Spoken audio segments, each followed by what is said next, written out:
Independientemente de las administraciones que les ha tocado en suerte dirigir los destinos de este plantel, quiero manifestarles que yo siempre he visto en todos y cada uno de ustedes un gran entusiasmo y un gran amor y ese sentido de pertenencia por su plantel, cosa que en lo personal a mí me da mucho gusto, porque si algo debemos de tener quienes trabajamos en esta gran familia que es de Getty, es precisamente lo que coloquialmente llamamos nosotros el amor a la camiseta. Este plantel es un plantel que nunca nos ha causado problemas de ninguna índole, es un plantel que siempre está presto al trabajo, es un plantel que siempre está presto a escuchar.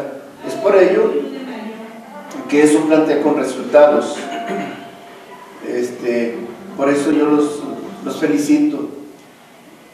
Me jacto de conocer a la mayoría de ustedes de alguna manera personal, hemos tenido por ahí algunas pláticas y bueno, esto me ha servido a mí para ser grandes amigos, a quienes yo saludo con mucho gusto cuando los veo y cuando me toca compartir con ustedes.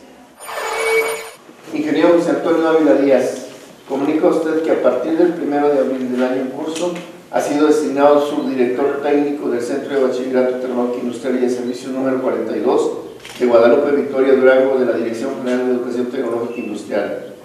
El fiel y leal desempeño del encargo que se le confiere es fundamental para acabar el cumplimiento de las metas y objetivos de nuestro sistema de educación tecnológica industrial y del compromiso que hemos contraído con el Gobierno de la República. Atentamente, el licenciado Luis Francisco Mejía Piña, director general. Enhorabuena, ingeniero, y felicidades.